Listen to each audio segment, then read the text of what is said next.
Obviously, a dietary explanation would be the happiest outcome. I mean, his inquiry about her breath was merely for her own well-being and health issues. And quite puzzling, you know, sensitive women.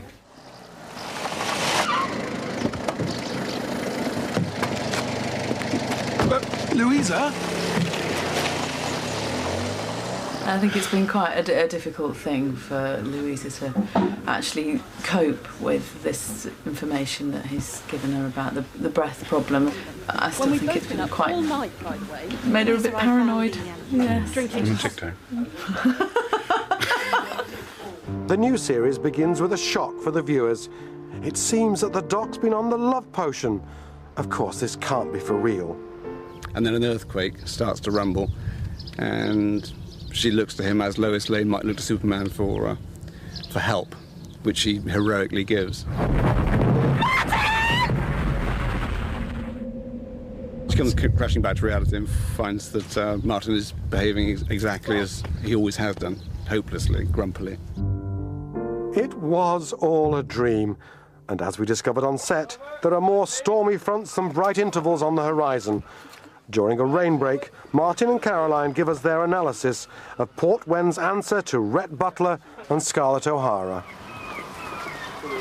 You know, some screen relationships, you hear a choir of heavenly angels. Well, every time we meet, it's a sort of honk.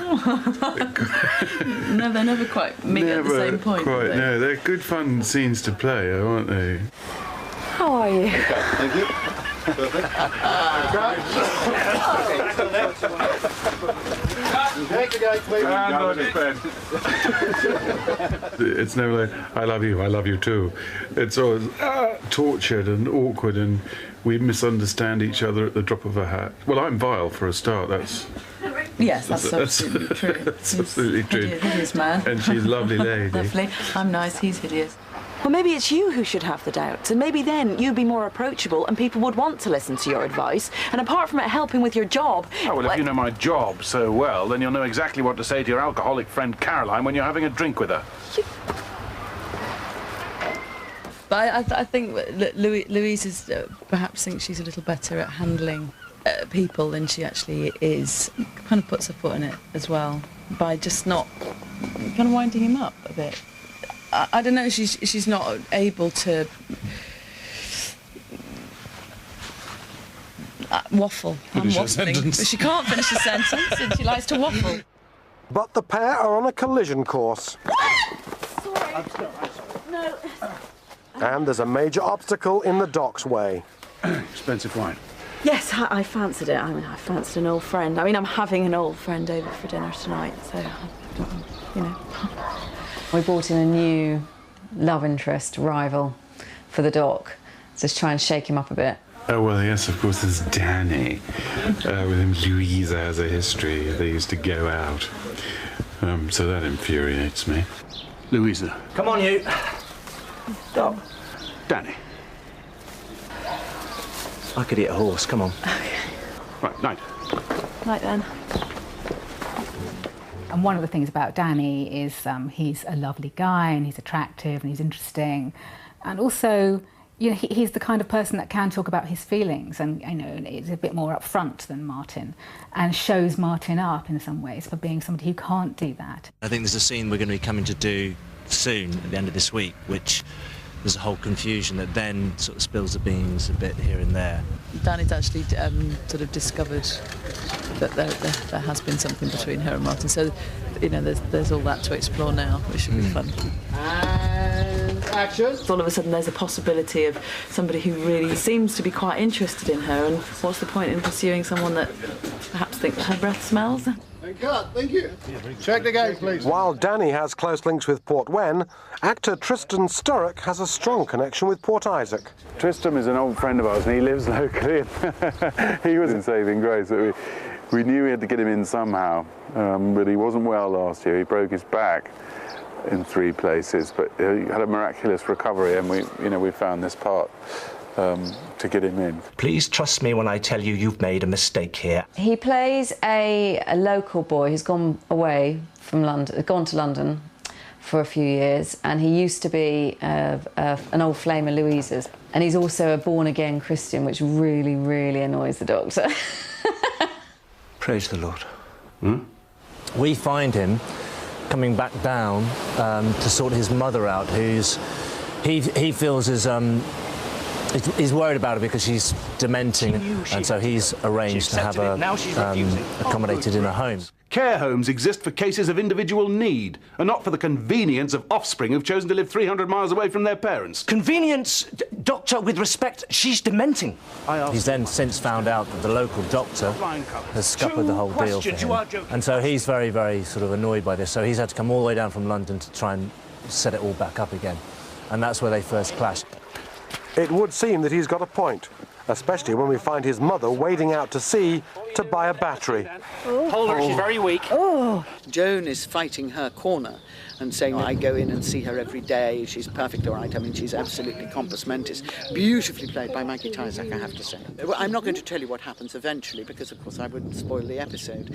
But it is a very, very strong and very good opening episode for the second series. She's just old. We all have our idiosyncrasies. You, of all people, should know that. Auntie Joan, there are idiosyncrasies, and there's wading into the sea to get to the post office. Of course, the Doc solves the bizarre case of old Mrs. Steele and the lost post office of Atlantis. The idea of Doctor as health detective is a theme which has carried on from Series 1. We try and pose a problem for him at the beginning of each episode. If it weren't for me, you'd have had a dozen diarrhea since yesterday. How many? It isn't really a medical show. I think it's more a detective show. Have you noticed an increased demand for diarrhea remedies lately? Yes. In fact, you could say there's been a run on them. The first rule of detective show writing, which is that, you know, we shouldn't know more than the central character knows. I thought I'd track down the source to the pool at the leisure centre, but that turns out not to be the culprit. So for the time being, I'm advising you to boil all local tap water before drinking it or cooking with it. So we've got a mystery then. That he has to then, by the end of the episode, uncover what is the problem. Sheep during lambing, a common source of cryptosporidium.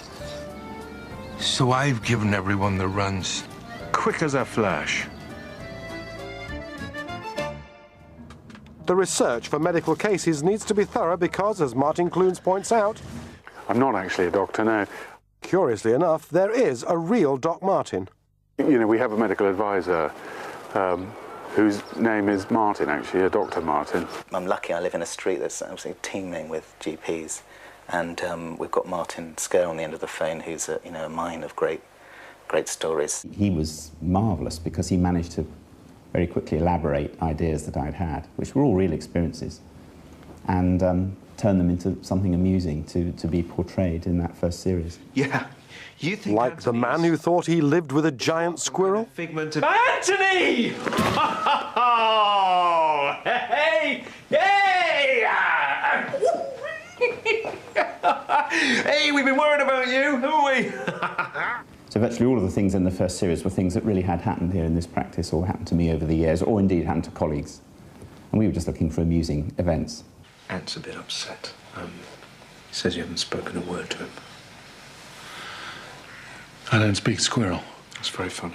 Doc Martin might not do squirrel, but Martin Clunes has mastered surgery speak. Can you breathe in and hold your breath? The only education and training I provide is the pronunciation of terms and words. Oh, I do love the medical profession.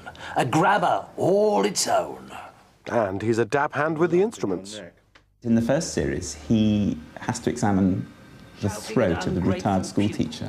Open. And Martin puts a tongue depressor in his mouth and shines a little torch and looks, and he did it very convincingly. I didn't show him how to do that. I think he's got a natural GP. He's convincing enough for me. I'm going to refer you. There'll be a biopsy and we'll take it from there. A referral. Great. Otherwise known as covering the arse. No, otherwise known as providing specialist treatment. In the new series, the wacky cases just keep coming. And we think of quite outrageous, outlandish plots and go to the doctor and say, could this happen? And they say, yeah, well, it could. Yeah, I mean, it's not... So that's all we need to hear. It could possibly happen, and then we run with it. So if you take in the first episode, the man with the multiple injuries that keeps turning up. Mr. Ricks, you've suffered a significant number of contusions and fractures over the last couple of years. Well, not that many. I've counted 17. Ah. They knew exactly what they were trying to present, and the question was how to make it plausible and what his injuries might be.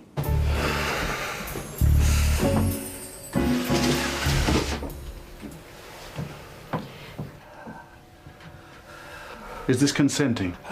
Consenting? He loves it. Stay strapped to your seat for more exclusive secrets of the set, behind the scenes on Doc Martin, including some specialist advice on screen snogging. You always have a mint before kissing on screen. Always have a mint before. We've got more exclusive revelations and access to the stars on the set of Doc Martin. The new series sees the welcome return of the supporting characters who've helped make Doc Martin so popular. Top of the list are Bert and Al Large, the comedy plumbers. When we put actors Ian McNeice and Joe Absalom together for a chat, their off-screen banter was as good as the on-screen stuff. They were quick to talk about their working partnership. I've taught him everything he knows, my boy here. Fred with John. And he's taught by masters. Constantly learning. Watch and learn, I say, and my God, he does. No. Constantly learning from me and McNeice. No, well, he's also done another series with Ray Winston, and I try to ask him who he prefers out of the two. Although Ray Winston, I hear he doesn't work Fridays, so I haven't reached that pitch yet. But you're getting there, boss. Getting there, boss. Sorry, Doc, no water. Oh, it's only a number one. If you don't wash, you don't count. I'll inform the medical community. Well, I always laugh when I see Ian McNeice and Joe Absalom together. I think they're fabulous. Again, it's an incredible coup to get someone like Ian McNeice down to Cornwall to be in this show. Look, son, I know it's your phone bill, and I know you got your own money coming in now. That's fine, that's good, but it's not the point. You do know that these mobile phones can damage your head membranes, you know, if used to excess. Dad, I've got Bluetooth. I'm not surprised. I mean, that's exactly my point.